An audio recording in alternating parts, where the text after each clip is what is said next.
Hello friends, welcome back to my channel. तो आज की वीडियो हम पढ़ने जा रहे हैं the sea chase treasure island series का पार्ट 2 वीडियो को। और इसमें हम पढ़ेंगे part 3 and 4, the sea chase and the last of the blind man. चलिए शुरू करते हैं। My mother and I realise that we were in great danger. We quickly went to the village and tried to get help, but nobody wanted to come, especially after they heard our story. They had all heard of Captain Flint, although I hadn't smuggled or pirate his men were just too dangerous. The villagers gave us a loaded pistol in case we were attacked and promised to have horses ready for us if we needed to escape in a hurry. One boy offered to go to the doctor for the help. Mother and I returned home and struck and shut the curtains and began searching the captain's body for the key of his chest, looking in all his pockets and finally checking around his neck. The the key hung on a dirty string under his shirt. We quickly went upstairs and opened his trunk, for mother had decided to take the money that he owed us for staying at the inn. All this month, the trunk had little in it, only some clothes, a few things that all sailor carried. Two pistols, some seashells, a shabby little bundle, and a canvas bag that jingled with gold. My mother opened the last and began to count, slowly determined to take only what he owed as and not a penny more. It was a long and difficult task as my mother couldn't count very well, and I listened fearfully as the fell by. We were about halfway through when I heard what I had been dealing. The blind beggar's step as he neared the inn. We froze. A few minutes later, the sound faded away once more. Thought mother was terrified too. She still refused to leave the money behind or take the bag full. Then a law switchel after a few minutes decided things. I will take what I have, she said, springing to her feet, and I will take this is this in place of the rest. I added, picking up the shabby little packet as I followed her. He hurried down the stairs in the darkness, kept out of the door, and felt it was not a moment too soon either. The fog that had came in with the everything was lifting and the moon shone bright as we left the inn. We heard the sound of running footsteps and could see a little spot of light roving up and down as it came closer. One of the new customers was carrying a lantern.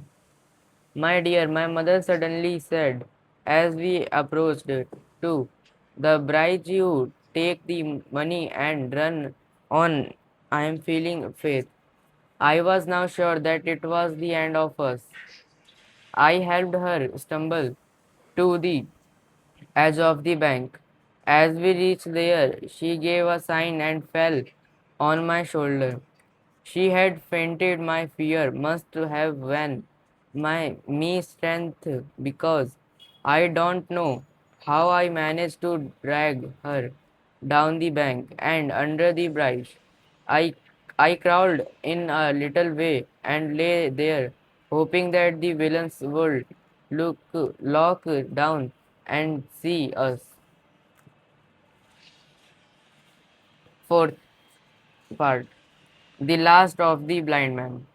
I could hear the man from where I lay, but I was curious to know more. I kept back to the bank and hid behind a brush, watching 7 or 8 men were at the door of the Admiral Benbow Inn. 3 of them were hand in hand, and I could see that the man in the middle was the blind beggar. Break down the door. He carried the door, however, was open, and I could hear their surprised murmurs. 4 of them went into the inn, and 2 remained outside with the blind man. There was a short pause, and then a short Bill's dead. The beggar caused and shouted out for them to get the dead man's chest. I could hear the noise as they ran up the stairs, and then their sounds and astonishment.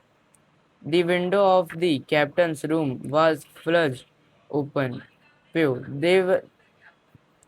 they've already been here. The chest is open.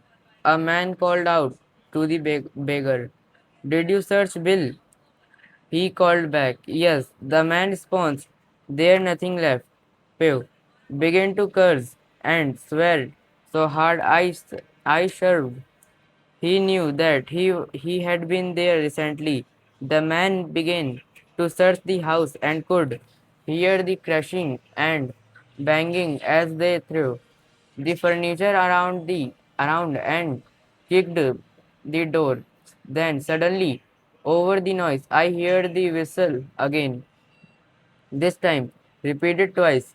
I had thought that the blind man had whistled when I heard it the first time, but now it was clear that it was a warning to the villains that danger was near. I will have to move, masters. One of the men said. Pew cursed again.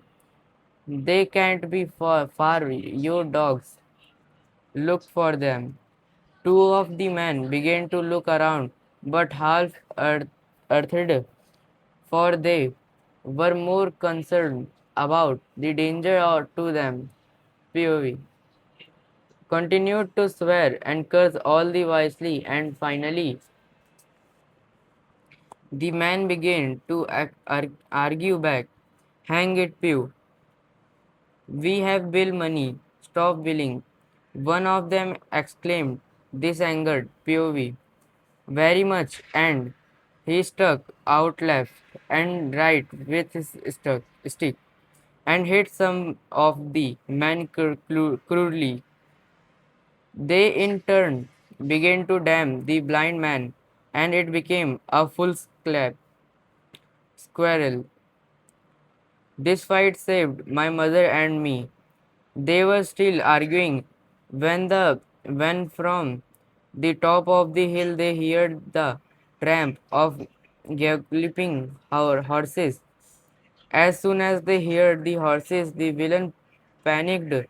All of them turned and ran, spiraling and heading in different directions. Only POV remained as the other had left him. Whatever in panic or as revenge, I couldn't say.